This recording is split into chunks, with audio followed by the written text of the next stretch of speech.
आपकी स्क्रीन पर एक पुलिस ऑफिसर नजर आ रहे हैं। इनका नाम है राजीव कृष्णन।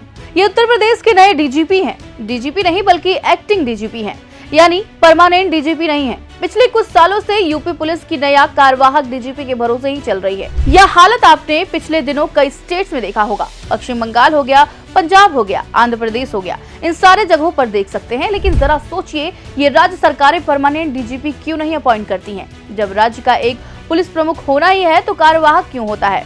इसके पीछे का डायनेमिक क्या है, जानेंगे पूरी बात। चलिए थोड़ा सा शुरुआत करते हैं शुरू से। राज्य के पुलिस विभाग के मुखिया यानी कि डीजीपी का पूरा नाम डायरेक्टर जनरल ऑफ पुलिस होता है। इसे हिंदी में पुलिस महानिदेशक कहा जाता है। यह राज्य में पुलिस विभाग का सबसे बड़ा अधिकारी होता है। डीजीपी एक आईपीएस रैंक का अधिकारी होता है। डीजीपी के कई महत्वपूर्ण काम होते हैं, जैसे कि राज्य की कानून व्यवस्था और सुरक्षा व्यवस्था बनाए रखना, पुलिस बल का प्रशिक्षण और अनुशासन बनाए रखना, अपराधों की रोकथाम और अपराधियों की गिरफ्तारी करना, सुरक्षा बलों का प्रबंधन करना, पुलिस विभाग के बजट का प्रबंधन करना। डीजीपी की नियुक्ति राज्य सरकार द्वारा की जाती है। ये राज्य सरकार के अधीन काम करते हैं, राज्य सरकार के निर्देशों का पालन करते हैं। अब जरा हम आपको एक दूसरे बिंदु पर लेकर चलते हैं। संघ लोक सेवा आयोग यानी कि यूपीएससी भारत के संविधान द्वारा स्थापित एक संवैधानिक संस्था है। संविधान के भाग 14 के अंतर्गत अनुच्छेद 315 से लेकर के 323 में एक संघीय लोक सेवा आयोग और राज्य के लिए राज्य लोक सेवा आयोग के गठन का प्रावधान है। यूपीएससी भारत सरकार के लोक सेवा के पदाधिकारियों की नियुक्ति के लिए परीक्षाएं कराता है। इन्हीं परीक्षाओं के जरिए लोग आईएएस और आईपीएस जैसी प्रतिष्ठित सेवाओं में जाते हैं। ध्यान दीजिएगा कि यूपीएससी की भूमिका सिर्फ यहीं तक सीमित नहीं होती है। मौजूदा वक्त में डीजीपी की नियुक्ति भी यूपीएससी की सलाह पर ही होती है। दरअसल पुलिस सुधार के मकसद से प्रकाश सिंह, जो खुद एक डीजीपी रह चुके हैं, उन्होंने साल 1996 में सर्वोच्च न्यायालय में एक जनहित याचिका दायर की थी। लगभग एक दशक तक यह मामला न्यायालय में चलता रहा और 22 सितंबर 2006 को अदालत ने राज्यों और केंद्रों के लिए पुलिस सुधार को लेकर कुछ दिशा निर्देश जारी किए। इसके अलावा जुलाई 2018 में सर्वोच्च न्यायालय ने एक अन्य मामले में राज्य द्वारा डीजीपी की नियुक्ति के लिए दिशा निर्देशों को और भी स्पष्ट कर दिया। सुप्रीम कोर्ट के निर्देश के मुताबिक अगर किसी राज्य में डीजीपी का पद खाली होने वाला होता है तो इसके 3 महीने पहले ही संबंधित राज्य सरकार को चाहिए कि वो इसकी सूचना यूपीएससी को दे। कोर्ट द्वारा तय मानकों के हिसाब से राज्य सरकार योग्य अफसरों की एक सूची यूपीएससी को भेजती है और इसी सूची में से 3 सबसे योग्य अफसरों की एक सूची यूपीएससी राज्य सरकार को वापस भेज देती है।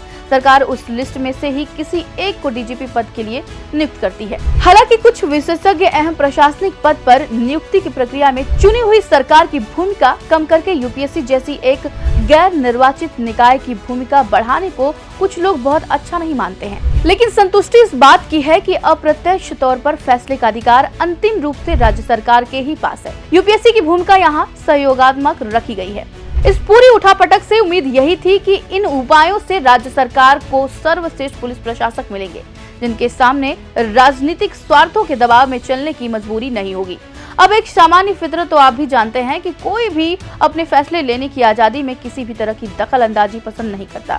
जाहिर सी बात है, राज्य सरकार भी यूपीएससी की दखल अंदाजी को अवॉइड करना चाहेंगे, इसलिए उन्होंने जुगाड़ निकाला है एक्टिंग डीजीपी वाली यानी कार्यवाहक डीजीपी की नियुक्ति करके। दरअसल कुछ राज्य यूपीएससी की फॉर्मल चयन प्रक्रिया से बचने के लिए कार्यवाहक डीजीपी की नियुक्ति करते हैं। इसके अलावा कभी कभी यूपीएससी की ओर से सेलेक्ट किए गए अधिकारियों के नाम पर राज्य की सहमति नहीं होती है, जिसके चलते राज्य अपने लिए कार्यवाहक डीजीपी की ऑप्शन चुनते हैं। राज्य सरकारों की इसी चालाकी से काउंटर करने के लिए यूपीएससी ने इस संबंध में पिछले साल कुछ नए दिशा निर्देश जारी किए थे। इन नए दिशा निर्देशों के मुताबिक ऐसे अधिकारी जिनका रिटायरमेंट कम से कम 6 महीने बचा है, उन्हें राज्य के पुलिस महानिदेशक तौर पर नियुक्त करने के लिए विचार किया जाएगा। इसका फायदा ये होगा कि अब राज्य सरकारें अपने तथाकथित पसंदीदा अधिकारियों की नियुक्ति करके उनके कार्यकाल को नहीं बढ़ा सकेगी। इसके अलावा अगर केंद्र सरकार की ओर से ये कहा जाता है कि किसी विशेष आईपीएस अधिकारी को राज्य के डीजीपी पद के लिए नहीं छोड़ा जा सकता है, तो उस अधिकारी के नाम पर पैनल विचार नहीं करेगा। इस संशोधन के बाद 30 साल के अनुभव के अलावा न्यूनतम 25 वर्ष के अनुभव वाले अधिकारियों को भी डीजीपी के रूप में नियुक्त करने की अनुमति मिल गई है। अगर किसी सीनियर डीजीपी का नाम पैनल में प्रपोजल के तौर पर नहीं भेजा गया तो उसका कारण भी मेंशन करना होगा। शॉर्टलिस्ट किए गए अधिकारियों की संख्या 3 से ज्यादा नहीं हो सकती है, लेकिन असाधारण परिस्थितियों में 3 से कम अधिकारी हो सकते हैं। एक आईपीएस अधिकारी के पास पुलिसिंग के विभिन्न क्षेत्रों जैसे कि कानून और व्यवस्था, अपराध जांच, खुफिया में 10 साल का अनुभव होना चाहिए, जिसके बाद ही उनके नाम पर डीजीपी पद के लिए विचार किया जाना चाहिए। एक बात हम सबको यहाँ समझने की जरूरत है कि आखिर कार्यवाहक डीजीपी को लेकर हमें सोचने की जरूरत ही क्यों है। अगर कार्यवाहक डीजीपी से ही हमारा काम चल रहा है तो चलने देते हैं। एक्चुअली एक्टिंग डीजीपी होने की वजह से कुछ प्रॉब्लम आती है, हम जरा उन पर भी नजर डालते हैं। अस्थिरता।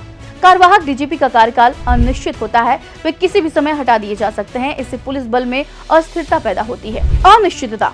कार्यवाहक डीजीपी को पूर्णकालिक डीजीपी के रूप में नियुक्त किए जाने की कोई गारंटी नहीं होती है। इससे पुलिस बल में अनिश्चितता पैदा होती है। पक्षपात।